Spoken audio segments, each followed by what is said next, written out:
Bismillahirrahmanirrahim. Welcome to the third session of Energy Resource Management and Utilization. आज का जो हमारा टॉपिक है वो है carbon accounting. We are very specific today. हम ये देखेंगे कि किसी भी इंडस्ट्री में जो एक्टिविटी हो रही है प्रोडक्शन की या जो भी आप सर्विस प्रोवाइड कर रहे हैं उसमें आप कितनी ग्रीन हाउस गैसेस प्रोड्यूस करते हैं. इस चीज़ को हम कहते हैं कार्बन अकाउंटिंग, कि हम हमारी कार्बन प्रोडक्शन जो है वो अकाउंट हो रही है. तो इसका जो एक फंडामेंटल कॉन्सेप्ट है उसको हम कहते हैं एनर्जी बैलेंस इक्वेशन या energy flow and balance concept, जो बेसिकली ये कह रहा है कि लेफ्ट हैंड साइड पे आपकी एनर्जी की इनपुट है और राइट हैंड साइड पे उससे आप जितनी यूजफुल आउटपुट निकालते हैं प्लस जितनी एनर्जी लॉस होती है. तो द आइडिया इज कि जब भी आप एनर्जी को देख रहे हो तो आपके जहन में आना चाहिए कि क्या आप उससे अ, अपनी एफिशिएंसी के टर्म्स में कितनी आउटपुट ले रहे हैं, यानी जितनी लॉसेस कम होंगी उतने आप ज़्यादा एफिशिएंट होंगे. अब ये जो इक्वेशन है या ये जो कॉन्सेप्ट है ये आपको फिर मजबूर करता है कि जब आप एफिशिएंसी का एंगल देखेंगे तो मेजर लॉस पॉइंट्स ढूंढेंगे, देखेंगे कि लीकेज कहाँ पे या लॉसेस कहाँ पे हो रही है. और फिर आप ट्रेस करते हैं एक एंड से, यानी सोर्स जहाँ से बिजली बन रही है, चाहे वो आप यूटिलिटी से ले रहे हैं या खुद बना रहे हैं, और एंड यूज तक. और फिर देखते हैं कि कहाँ कहाँ पे आप लॉसेस को ख़त्म कर सकते हैं और आउटपुट को यूज़फुल आउटपुट में बदल सकते हैं. हमने ये बात पहले भी पिछले सेशन में भी डिस्कस की थी कि जो भी एनर्जी आप अ, गैर ज़रूरी तौर पे इस्तेमाल करते हैं या ज़ाया करते हैं, वो बेसिकली एक एक्स्ट्रा फाइनेंशियल बर्डन होता है आपके ऊपर और उसी को बचाना होता है. यानी every unit of unaccounted energy is unrecovered cost. वो पैसे, यानी आप बिजनेस में पैसे लगाते हैं और आप उम्मीद करते हैं ना कि उससे ज़्यादा पैसे कमाएंगे. यानी आपने 100 रुपये इन्वेस्ट किए और आप चाहते हैं कि 140 रुपये कमा लें उससे. लेकिन अगर आप उसमें से 10-15 रुपये वैसे ही फेंक देंगे उन 100 में से, तो वो तो फिर कभी नहीं रिकवर हो सकेंगे. आप 85 या 90 रुपए के ऊपर फिर प्रॉफिट ले रहे होंगे. तो एनर्जी की टर्म्स में भी ऐसा ही है कि जो एनर्जी आप नॉन प्रोडक्टिव कामों पे ज़ाया कर देंगे वो फिर अनरिकवर्ड कॉस्ट होगी. वो एक आपकी बैलेंस शीट में आपको अपेरेंटली तो लॉस नज़र नहीं आ रहा होगा इसकी वजह से, लेकिन ओवरऑल आप उतने ही डाउन होंगे. तो the idea of energy balance is कि आप एक्सपोज करें इन हिडन कॉस्ट सेंटर्स को जो आपको मुसलसल नुकसान पहुंचा रहे हैं. एग्जाम्पल्स अगर हम इनपुट की देखें, एनर्जी इनपुट की, तो ज़ाहिर है बिजली जो आपने यूटिलिटी से ली या खुद खरीदी, गैस जो आपने इस्तेमाल की, इसी तरह फ्यूल, इसी तरह स्टीम या आपकी सोलर या कोई ऑन साइट विंड लगी हुई है, वो सब आपकी इनपुट्स होती हैं. आउटपुट ऑब्वियसली आपकी प्रोडक्शन होती है. और यानी कुछ आउटपुट्स आपकी प्रोडक्शन से रिलेटेड होती हैं और कुछ कांस्टेंट होती हैं, जैसे लाइटिंग हो गई, जैसे एसी के सिस्टम्स हो गए. इसी तरह कोई मैकेनिकल काम हो रहा है जो कि अल्टीमेटली प्रोडक्शन को कंट्रीब्यूट कर रहे होते हैं. और लॉसेस में ज़ाहिर है आपकी ऐसी चीज़ें आ गई जैसे कहीं पे लीकेज हो रही है, कहीं पे अननेसेसरी फ्रिक्शन है बेरिंग्स में या किसी भी मैकेनिकल इक्विपमेंट में, कहीं पे हीट अननेसेसरीली इन्वायरमेंट में या कहीं पे ज़ाया हो रही है, या कहीं पे अपने स्टैंड बाय लोड्स रखे हुए हैं, यानी वो इस वक्त काम नहीं कर रहे लेकिन उनको आपने चला के रखा हुआ है. उसके अलावा ऑक्यूपेंसी से रिलेटेड लॉसेस हो सकते हैं कि आपके पंखे बिजली वगैरह चल रहे हों लेकिन वहाँ पे हो कोई नहीं, या लोग कम हों और ज़्यादा चल रही हों चीज़ें. तो इस एंगल से हम एंड टू एंड देखते हैं, यानी जनरेशन से लेके कंजम्पशन तक, और देखते हैं कि कहाँ कहाँ पे हम लॉसेस को कम कर सकते हैं. तो जब आप ये ढूंढने निकलते हैं तो आप सबसे पहले आपकी नज़र जाती है या जानी चाहिए लॉजिकली सिग्निफिकेंट एनर्जी यूजेस पे, यानी कि वो चीज़ें जो सबसे ज़्यादा एनर्जी कंज्यूम कर रही हैं. नॉर्मली इंडस्ट्री में 60 से 80% जो टोटल एनर्जी आपकी कंज्यूम कर रही होती हैं वो ये ऐसी यूज़ कर रही होती है, और इनका नंबर बड़ा कम होता है जिसको जनरली हम परीटो प्रिंसिपल या 80-20 रूल भी कहते हैं. तो बड़ा ज़रूरी होता है कि आप उन सिग्निफिकेंट एनर्जी यूजेस को या क्रिटिकल 20% को आइडेंटिफाई करें जो कि आपकी 80% बिजली को ज़ाया कर रहे हैं. और जब आप आइडेंटिफाई कर लेते हैं तो फिर आप एक रास्ते पे चल पड़ते हैं जहाँ पे आप उनको मैनेज करके और अपनी एनर्जी की कंजम्पशन को कम कर सकते हैं, ओवरऑल ऑप्टिमाइजेशन लेके आ सकते हैं। इसमें आप के दो इम्पोर्टेंट चीज़ें हैं। पहले आइडेंटिफाई करना, यानी ऐसी यूज़ हैं क्या, कौन कौन से हैं, और फिर उनमें भी प्रायोरिटाइज करना। ऑब्वियसली जो सबसे ज़्यादा नुकसान कर रहा है वो सबसे पहले आना चाहिए, एंड सो ऑन। तो आइडेंटिफिकेशन एंड प्रायोरिटाइजेशन के लिए आपको डेटा चाहिए। डेटा, जैसे हमने पिछली बार बात की, कि उसके लिए सब मीटरिंग बड़ी ज़रूरी है। अगर आपकी फैक्ट्री के बाहर एक सिंगल मीटर लगा हुआ है तो फिर आप ऐसी यूज़ नहीं आइडेंटिफाई कर सकेंगे। आपको पता ही नहीं चलेगा कि ज़्यादा बिजली कौन सी चीज़, या कौन सी बिल्डिंग, या कौन सी इक्विपमेंट, या कौन सी मोटर, या कौन सा जनरेटर खा रहा है। इसी तरह आपको लोड्स को स्टडी करना पड़ेगा कि किस जगह पे किस वक्त कितना लोड होता है, उससे कितनी प्रोडक्शन होती है, वगैरह वगैरह, और अपने प्रोसेस को मैप करेंगे ऑब्वियसली, ताकि आपको पता चले कि प्रोडक्शन का और लोड का क्या रिलेशनशिप है। इसी तरह आप मैग्नीट्यूड कंसिडर करेंगे कि अ, ये 80-20 रूल में ये ज़्यादा बिजली खा तो रहा है, लेकिन ये प्रोडक्शन कितनी कर रहा है। इसी तरह इसकी सेविंग पोटेंशियल कितनी है, वो प्रोबेबली अगले सेशन में हम जब अपने बिल्स के कंपोनेंट्स देखेंगे तो हमें समझ आएगी कि कौन कौन सी चीज़ें हैं जहाँ पे हम सेविंग ज़्यादा कर सकते हैं। इसी तरह ऑपरेशनल रिस्क्स आप देखते हैं कि कहीं डिसरप्शन तो नहीं हो जाएगी आपके एनर्जी के इनिशिएटिव से। और वेरिएबिलिटी, यानी कि एससीयू जो है वो कंसिस्टेंटली ज़्यादा बिजली इस्तेमाल कर रहा है, या कभी ज़्यादा कर लेता है, कभी कम कर लेता है। तो ऑब्वियसली फिर आप उसका एक नॉर्मलाइज्ड इफेक्ट निकालने की कोशिश करते हैं। तो ये फिर आपके प्रायोरिटी टारगेट्स बन जाते हैं, ताकि आप इनको मॉनिटर करें। इससे आपके ईएनपीआईज या केपीआईज का स्कोर का सोर्स बनते हैं ये, और इन्हीं की बेसिस पे फिर आप इन्वेस्टमेंट करते हैं। अगर आप देखते हैं कि ये आपके बिजली के बिल में बहुत ज़्यादा इजाफा लेके आ रहा है, तो फिर आप अपग्रेड करने की कोशिश करते हैं, या उसको बेहतर मेंटेन करने की कोशिश करते हैं। एग्जाम्पल्स यहाँ पे कुछ लिखी हुई है, जैसे सीमेंट में किल्न्स होती हैं, यानी जिसमें आप रॉ मटेरियल को गर्म करते हैं और उससे क्लिंकर बनता है। इसी तरह टेक्सटाइल में बॉयलर्स होते हैं। इसी तरह नॉर्मली इंडस्ट्रीज में कंप्रेसर्स लगे होते हैं। इसी तरह एचवैक सिस्टम्स होते हैं, यानी एयर कंडीशनिंग सिस्टम्स होते हैं बड़ी बिल्डिंग्स के अंदर। तो अब जैसा मैंने अभी थोड़ी देर पहले एक टर्म यूज़ की कि हम डेटा को नॉर्मलाइज करते हैं। तो नॉर्मलाइजेशन क्या चीज़ है? बेसिकली आप रॉ डेटा जब देखेंगे, यानी एनर्जी के पॉइंट ऑफ व्यू से, तो जब तक आप ये उसका एक कॉन्टेक्स्ट नहीं समझेंगे कि ये, फॉर एग्जांपल आपको दो बिल्डिंग्स का डेटा मिलता है और एक बिल्डिंग ज़्यादा बिजली खा रही है, कम, तो आप ये नहीं कह सकते कि जो कम खा रही है वो एफिशिएंट है, जब तक आप ये नहीं देखेंगे कि उसके अंदर एक्टिविटी क्या हो रही है, उसमें लोग कितने हैं, उसका साइज कितना है, वगैरह वगैरह। तो नॉर्मलाइजेशन बेसिकली आपको अलाउ करती है कि आप एनर्जी के इस्तेमाल को एडजस्ट करें बेस्ड ऑन वेरिएबल्स, या ड्राइवर्स का टर्म यूज़ करते हैं नॉर्मलाइजेशन में, ताकि आपको एक्यूरेटली कंपेयर करने के लिए कोई स्टैंडर्ड मिल जाए। तो प्रोसेस कुछ इस तरह का होता है कि आपके पास रॉ डेटा आ जाता है। फिर आप ड्राइवर्स आइडेंटिफाई करते हैं कि वो कौन सी चीज़ें हैं जो इस एनर्जी का, जिसकी वजह से एनर्जी का डेटा बन रहा है। और फिर उस वक्त आप नॉर्मलाइज करते हैं। जैसे फॉर एग्जांपल एक बिल्डिंग में 100 लोग हैं और एक में 50 लोग हैं, तो आप उनका रॉ डेटा देखने के बजाय कैलकुलेशंस करते हैं कि पर हेड कितनी बिजली बन रही है। तो एक के कंजम्पशन को 100 पे डिवाइड कर देंगे जिसमें 100 लोग थे, और जिसमें 50 थे उसकी कंजम्पशन को 50 पे डिवाइड कर देंगे। और फिर उनको आप कंपेयर करके उनका एनालिसिस करेंगे। ड्राइवर्स में जो कुछ एग्जांपल्स यहाँ पे लिखी हुई हैं। प्रोडक्शन वॉल्यूम, अब एक ही आपके दो साइट्स हैं, फॉर एग्जांपल आप लकी सीमेंट में काम करते हैं, कराची की फैक्ट्री और लकी मरवत की फैक्ट्री। तो आप उन दोनों की बिजली के बिल्स को रॉ कंपेयर नहीं करेंगे, बल्कि देखेंगे कि कौन सी प्रोडक्शन साइट जो है वो कितना वॉल्यूम ऑफ सीमेंट प्रोड्यूस कर रही है। फिर उसकी नॉर्मलाइजेशन करके फिर आप उनको कंपेयर करेंगे। इसी तरह आपकी एक फैसिलिटी फर्ज करें सरीना की, वो क्वेटा में है, और एक सरीना की फैसिलिटी इस्लामाबाद में है। तो इस्लामाबाद जो है वो एक गर्म इलाका है रिलेटिवली, साल में बहुत ज़्यादा अरसा गर्म रहता है। क्वेटा इतना गर्म नहीं है। इसी तरह फॉर एग्जांपल मरी में हो या गिलगित में हो, तो वो बिल्कुल गर्म नहीं होते।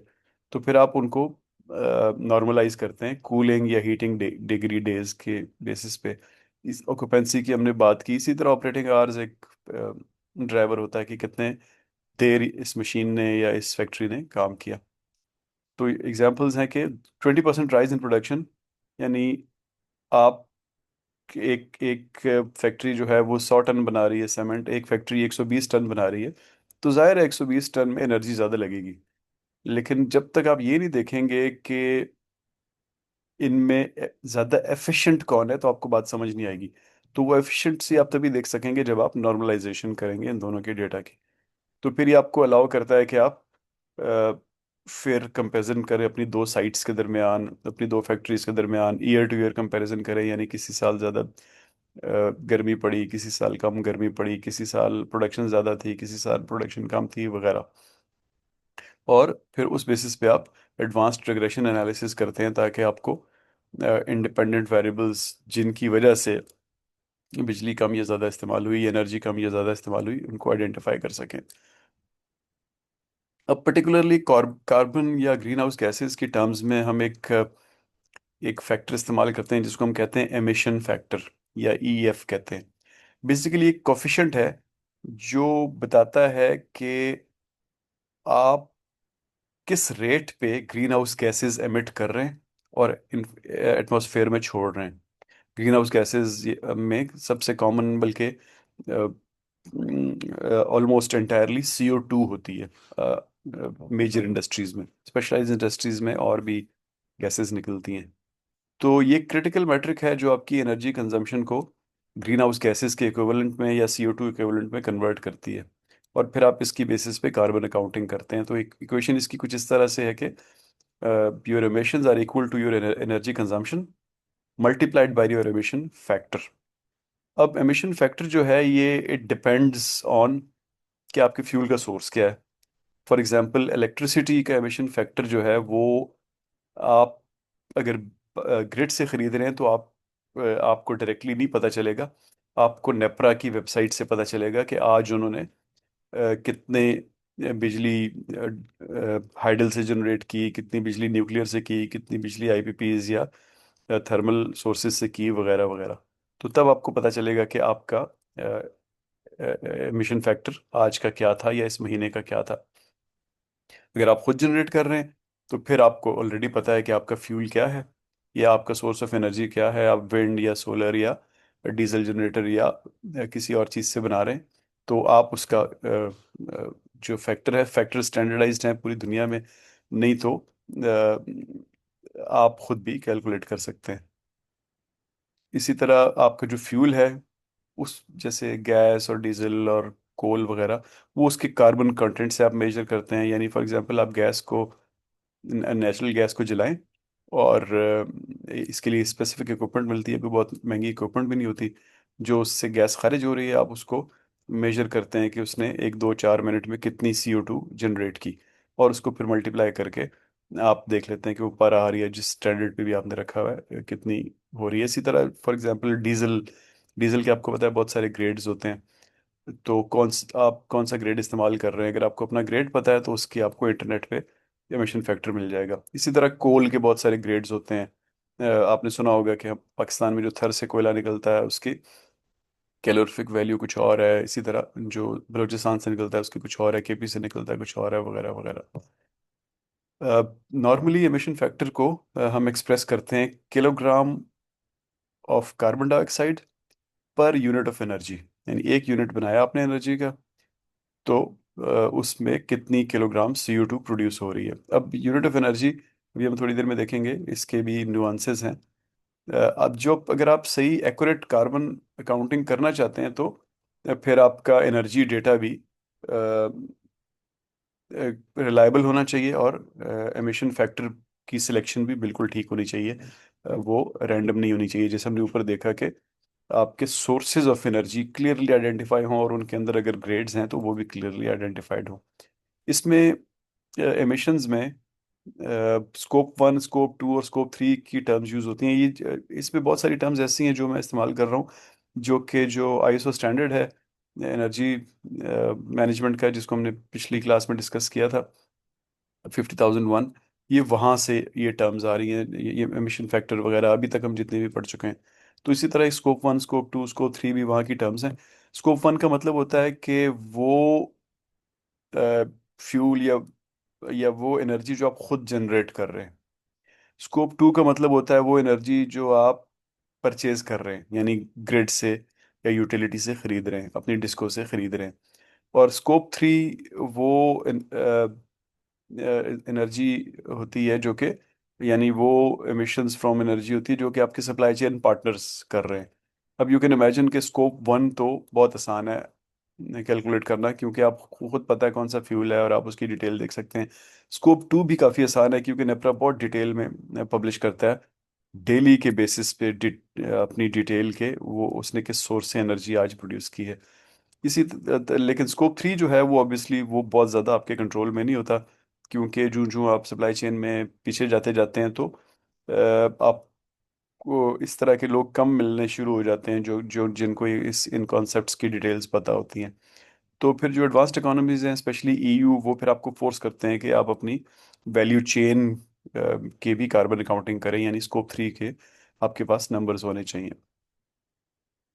तो हम एक एग्जांपल देखते हैं। फर्ज करें आपकी कंपनी है, उसमें बिजली जो है वो 20 मिलियन किलोवाट आवर इस्तेमाल की आपने इलेक्ट्रिसिटी। जो नेचुरल गैस है वो आपने 2 मिलियन MMBTU इस्तेमाल की। अब ये इस तरह के नंबर्स जो आपको नज़र आ रहे हैं, 2 मिलियन MMBTU बहुत ज़्यादा होता है। यानी अगर आप इन दोनों को, अभी आपको देखने में ऐसा लग रहा है ना कि बिजली जो है वो 10 टाइम्स ज़्यादा है नेचुरल गैस से, लेकिन ऐसा नहीं होता। एक MMBTU जो है वो तकरीबन, रफली मैं बोल रहा हूँ, 300 किलोवाट आवर के बराबर होता है। तो बल्कि एग्जैक्टली अगर आप कहें तो तकरीबन 280 के बराबर होता है। तो आपने जहन में रखना है कि ये इस तरह के नंबर्स नॉर्मली फर्टिलाइजर इंडस्ट्री में होते हैं, क्योंकि वहाँ पे नेचुरल गैस बहुत ज़्यादा इस्तेमाल होती है। वरना जनरली इलेक्ट्रिसिटी इंडस्ट्री में ज़्यादा इस्तेमाल हो रही होती है, नेचुरल गैस कम इस्तेमाल हो रही होती है। आपने उससे जो प्रोडक्शन निकाली है वो 50,000 टन है। हम अज्यूम कर लेते हैं यहाँ पे कि फर्टिलाइजर की बात हो रही है, तो हमने यूरिया 50,000 टन बनाया। तो एनर्जी का इलेक्ट्रिसिटी फैक्टर हमने निकाल लिया था नेपरा की वेबसाइट से, वो 0.45 किलोग्राम्स पर CO2 ऑफ CO2 पर किलोवाट आवर है। और जो गैस का एमिशन फैक्टर है वो 53 kilogram of gas off CO2 पर MMBTU ऑफ गैस है। अब अगेन यहाँ पे भी आपको लग रहा होगा कि बिजली बहुत कम कार्बन डाइऑक्साइड प्रोड्यूस कर रही है, गैस ज़्यादा कर रही है, लेकिन ऐसा नहीं है। यहाँ पे अगर इन दोनों को आप मैथमेटिकली देखें, 53 को मल्टीप्लाई करें 0.45, तो ये कहीं 115 120 के करीब ही आएगा फिगर। तो इसका मतलब है कि इलेक्ट्रिसिटी जो है तकरीबन double green house gas emit करती है जब गैस से कंपेयर किया जाए, डबल से भी थोड़ा ज़्यादा। तो जस्ट एक आपको मैं कंपैरिजन दे रहा था कि आप MMBTU को किलोवाट आवर से डायरेक्टली कंपेयर मत कीजिएगा। MMBTU बहुत बड़ा फिगर होता है। एक MMBTU जो है वो एक घर को कई दिन तक चला सकता है। और किलोवाट आवर जो है आपका, वो अ, 1 किलोवाट आवर जो है वो आपके एयर कंडीशनर को कुछ मिनट चलाता है।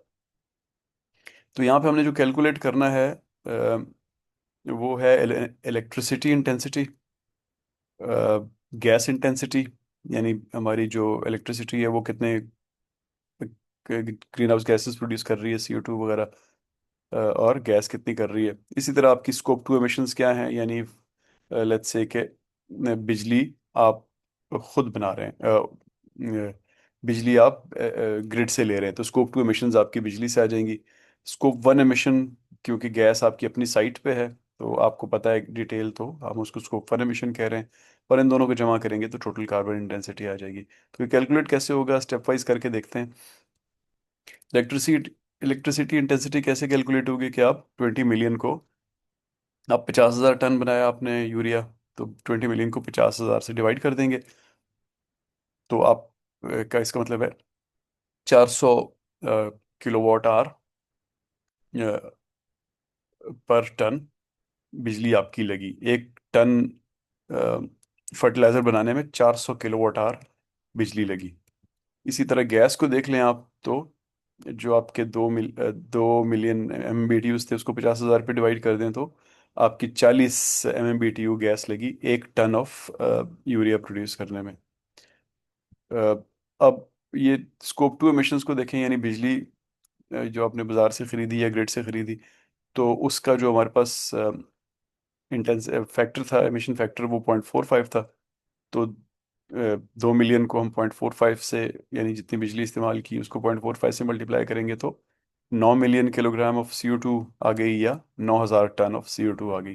तो हमें पता चल गया कि हम 9,000 टन ऑफ कार्बन डाइऑक्साइड बिजली से हमने हवा में, एटमॉस्फेयर में रिलीज किया, और गैस से हमने 1,06,000 टन CO2 एमिट किया।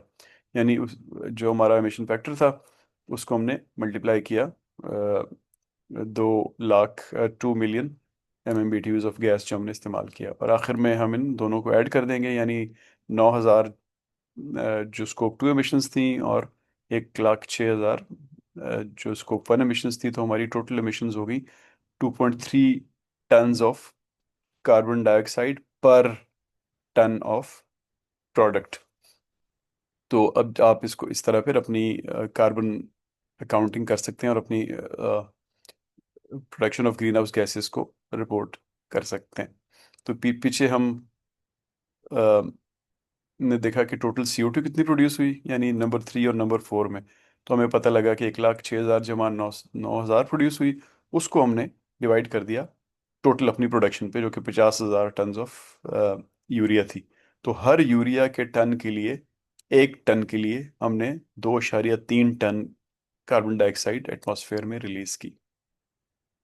अब ये नंबर एवरेज से कैसे कंपेयर होता है, ये हम इंशाल्लाह बाद में किसी लेक्चर में डिस्कस करेंगे, जहाँ पे हमारे पास और डेटा भी होगा। अब ये जो मेट्रिक्स हैं, तो ये आपको एक क्लियर पिक्चर देती हैं कि आपकी कंपनी की एनर्जी एफिशिएंसी क्या है, और आपका carbon footprint per unit of production कितना है। आपने कार्बन फुटप्रिंट का नाम सुना होगा, ये टर्म आपने सुनी होगी। तो इस तरह से आप अपनी कार्बन फुटप्रिंट को कैलकुलेट करते हैं। आगे चलते हैं जी। नॉर्मलाइजेशन की हमने बात की।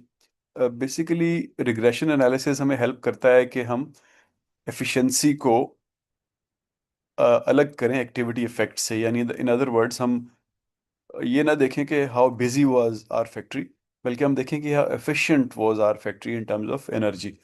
इससे जाहिर है फिर एक इसका मतलब है कि हम एनर्जी के जो परफॉर्मेंस इंडिकेटर्स हैं या KPIs हैं, उनको देखने का हमारा एक सोफिस्टिकेटेड तरीका है। हम रॉ डेटा को या सिर्फ एफर्ट को नहीं देख रहे, बल्कि एफिशिएंसी को देख रहे हैं।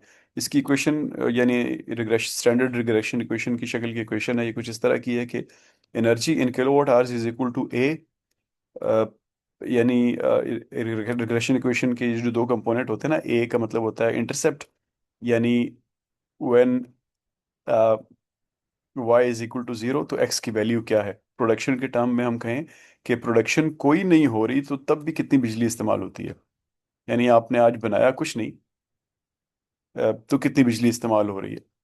और B इंटू प्रोडक्शन का मतलब है कि कितने टन आप जो जो ज़्यादा प्रोडक्शन करते गए, तो B बढ़ता गया। यानी हर प्रोडक्शन की यूनिट के लिए बिजली या गैस जो भी आपने इस्तेमाल की, वो बढ़ती गई। तो A+BX, B इंटू, आगे आप कोई भी टर्म्स लोग यूज़ करते हैं, यानी कहीं पे B0, ये B एक से ज़्यादा भी हो सकते हैं, B1X, B2Y, रिग्रेशन की जो स्टैंडर्ड इक्वेशंस होती हैं, उनकी शक्ल में आप ये चीज़ लिखते हैं। तो ए जो है वो आपका बेस लोड हो गया, यानी इंडिपेंडेंट ऑफ प्रोडक्शन कितना लोड है आपका, और बी जो है वो आपका energy consumed per unit of production हो गया, हर टन, जैसे हमने पीछे बात की, टन ऑफ यूरिया में कितनी एनर्जी लग रही है। अगर प्रोडक्शन आपकी बढ़ती है लेकिन स्लोप कम होता है, यानी बी कम होता है, तो इसका मतलब है कि आपकी एफिशिएंसी बढ़ गई है। यानी आप फॉर एग्जांपल, जैसे हमने पीछे बात की कि लाख किलोग्राम आपने एक प्रोडक्ट बनाई, अगले दिन 1,20,000 बनाई। अब जाहिर है बिजली आप ज़्यादा इस्तेमाल करेंगे, लेकिन एफिशिएंसी कितनी थी, यानी वो अ, उसी रेशो से बढ़ी, या पर यूनिट कुछ कम था। तो अगर बी डिक्रीज होगा, स्लोप कम होगा, तो इसका मतलब है कि आपकी एफिशिएंसी बढ़ गई है। अब ये वाला यानी रिग्रेशन वाला मेथड आपको अलाउ करता है कि आप एक फेयर कंपैरिजन करें मुख्तलिफ साइट्स में, मुख्तलिफ सालों में, मुख्तलिफ महीनों में, विद जहाँ पे प्रोडक्शन लेवल भी चेंज हो रहे हैं, और मे बी गर्मी सर्दी भी चेंज हो रही है, may be number of people involve change हो रहे हैं, may be number of energy mix change हो रहा है। और ये आई एस ओ 50,001 की जो केपीआईज को बनाना, और MNV एक टर्म इस्तेमाल होती है, मेजरमेंट एंड वेरिफिकेशन, उसके लिए ये एसेंशियल है। यानी उनके स्टैंडर्ड में इनको इस्तेमाल करने के लिए लिखा हुआ है। तो ये जो मेजरमेंट एंड वेरिफिकेशन है, ये क्या चीज़ है, इसको हम देखते हैं। द आइडिया इज के सेविंग्स जो है ना, जब आप बिजली बचाते हैं, वो नज़र नहीं आती, नज़र सिर्फ कंजम्पशन आती है, आपको बिल पे कुछ चीज़ नज़र आ रही होती है। तो अगर आप प्रॉपर मेजरमेंट नहीं करेंगे और उसको वेरीफाई नहीं करेंगे अपनी सेविंग्स को, तो जो फिर आपके सेविंग के क्लेम होंगे वो डिस्टिंग्विश आप नहीं कर सकेंगे। कोई कहेगा यार तुम वैसे ही कह रहे हो सेविंग, ये तो उस दिन बिजली इसलिए कम इस्तेमाल हुई कि मौसम अच्छा था, या उस दिन प्रोडक्शन ही कम हुई। तो आप क्लेम नहीं, अपने क्लेम्स को सब्सटेंशिएट नहीं कर सकेंगे, वेरीफाई नहीं हो सकेंगे आपके क्लेम। इसी तरह आप उन क्लेम्स को फाइनेंशियल रिटर्न्स में नहीं कन्वर्ट कर सकेंगे, क्योंकि उनके अगेंस्ट वही आर्गुमेंट आ जाएगा। इसी तरह आप कार्बन रिपोर्टिंग जब करेंगे तो वो क्रेडिबल नहीं होगी, क्योंकि वो डेटा जो है कॉन्फ्लेट हो रहा होगा मुख्तलिफ फैक्टर्स के साथ। जैसे हमने बात की कि लोग ज़्यादा थे, प्रोडक्शन और थी, गर्मी कम थी, उसके साथ मिक्स हो रहा होगा इन टर्म्स ऑफ रिपोर्टिंग, कि आप, मैं रिपोर्ट करूं तो उसके अगेंस्ट करूं या उसके अगेंस्ट करूं। इसी तरह आपकी जो एनर्जी टीम है, ऑब्वियसली वो फिर उसकी क्रेडिबिलिटी कम होती जाएगी जब तक आप MNV अच्छी तरह नहीं करेंगे। और आपके कहने पे फिर कोई इन्वेस्टमेंट डिसीजन भी नहीं करेगा, नई चीज़ें भी, एफिशिएंट चीज़ें भी लोग नहीं खरीदेंगे, क्योंकि आप डेटा से अप्रूव नहीं कर पाए हैं। तो बेसिकली MNV क्या करता है कि ये आपकी इंजीनियरिंग इम्प्रूवमेंट्स को वेरीफाइड फाइनेंशियल और कार्बन आउटकम्स में कन्वर्ट करता है। एक एग्जांपल देखते हैं MNV की, कि ये कैसे आप निकालते हैं एक पूरी फैसिलिटी में। तो सबसे पहले आप क्या करते हैं कि आप बेसलाइन कंजम्पशन को इस्टेब्लिश करते हैं। तो इनिशियल ऑपरेशनल डेटा आपको बताता है, फॉर एग्जांपल के 1 लाख 1 मिलियन टन प्रोडक्शन के लिए आपने जो एनर्जी कंजम्पशन की वो 50 मिलियन किलोवाट आवर थी। तो इससे आपको पता लगता है कि 1 टन में आप 500 किलोवाट आवर खर्च करते हैं 1 टन बनाने में। तो ये आपका बेसलाइन डेटा आ गया। अब आप पोस्ट प्रोजेक्ट परफॉर्मेंस डेटा देखते हैं, यानी आपने अपनी चीज़ इम्प्रूव की, जो भी आपकी एनर्जी टीम ने सजेस्ट किया है कि इस मोटर को चेंज कर दें, या लाइटें चेंज कर दें, वगैरह वगैरह, HVAC सिस्टम में ये चेंजेस ले आए, फ्लोर का लेआउट चेंज कर दें, लोगों को यहाँ नहीं वहाँ बिठाएं, जो भी। तो उसमें आपको पता चला कि यानी 6 महीने बाद अब आपकी फैसिलिटी ने 1,20,000 टन प्रोड्यूस किए, और 54 मिलियन किलोवाट आवर थे। तो पोस्ट प्रोजेक्ट आपको पता लगा कि वन, अब आपने 1,20,000 को 54 में के साथ कंपेयर करना है। अब इसको एडजस्टेड बेसलाइन देखेंगे आपके, अब ये पोस्ट प्रोजेक्ट परफॉर्मेंस की बेसलाइन क्या है। तो आप एडजस्ट करेंगे उसको इन नए प्रोडक्शन लेवल्स पे, यानी एप्पल्स टू एप्पल्स को अब आप कंपेयर कर रहे हैं। तो 1,20,000 multiplied by 50,000 kilowatt hour per ton, sorry 500 kilowatt hour ton जो हमने ऊपर देखा था, तो आपके जो किलोवाट आवर्स बने वो 60 मिलियन बने। अब आपकी जो सेविंग्स हैं वो 60 मिलियन में से आपने 54,000 निकाला, जो पीछे आपने कैलकुलेट कर लिया था नंबर 2 में। तो 6 मिलियन जो है, सॉरी 54 मिलियन, 60 मिलियन में से 7 मिलियन निकाला आपने, तो 6 मिलियन, इसका मतलब है कि आपने सेविंग वेरीफाई कर ली। मैं दोबारा रिपीट करता हूँ। सबसे पहले आपने बेसलाइन कंजम्पशन देखी, फॉर एग्जांपल साल के शुरू में, अभी आपने कोई इनिशिएटिव नहीं लिया था। तो आप 1 लाख टन प्रोड्यूस करते हुए 1 मिलियन टन प्रोड्यूस करते 1 लाख टन प्रोड्यूस करते हुए 50 मिलियन किलोवाट आवर लगाते थे। प्रोजेक्ट के बाद आपकी प्रोडक्शन लाख से 1,20,000 हो गई, और कंजम्पशन जो है वो 50 50 मिलियन से 54 मिलियन हो गई।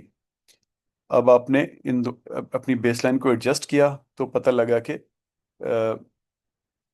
आपने 60 मिलियन किलोवाट आवर लगाए। पीछे आपने 54,000 लगाए थे, अब यहाँ पे 60 लगाया, तो 54 और 60 का डिफरेंस डिफरेंस देखा तो 6 मिलियन। इसका मतलब है कि आपकी वेरीफाइड सेविंग्स है। तो अब आप इसको फाइनेंशियल इम्पैक्ट में कन्वर्ट करेंगे तो आप बेसिकली फर्ज करें 12 सेंट का आपको किलोवाट आवर मिल रहा है, या पाकिस्तानी हिसाब से देखें तो 32 32 33 34 35 रुपए का मिल रहा है, तो आपने एक साल में 7,20,000 डॉलर बचा लिए। अब इसमें कार्बन रिडक्शन कितनी हुई? तो फॉर एग्जांपल हमने ये इस सारे में हम सिर्फ किलोवाट आवर्स की बात कर रहे हैं, तो उसका जो एमिशन फैक्टर है बिजली का 0.45 है। इसी 6 मिलियन को आप 0.45 से मल्टीप्लाई करेंगे तो आपने 2,700 टन ऑफ कार्बन बचाया, या इतना कार्बन आपने हवा में नहीं फेंका। तो इस एग्जांपल से आपको पता लगता है कि मेजरमेंट एंड वेरिफिकेशन प्रोसेस जो है एक पूरी फैसिलिटी का कैसे होता है, और एनर्जी सेविंग्स कैसे कैलकुलेट करके उनको फाइनेंशियल और इन्वायरमेंटल बेनिफिट्स की टर्म्स में आप रिपोर्ट करते हैं। तो दिस इज ऑल जी। इसके बारे में जो आप लोगों के सवाल होंगे वो हम अपने क्वेश्चन एंड आंसर सेशन में डिस्कस करेंगे।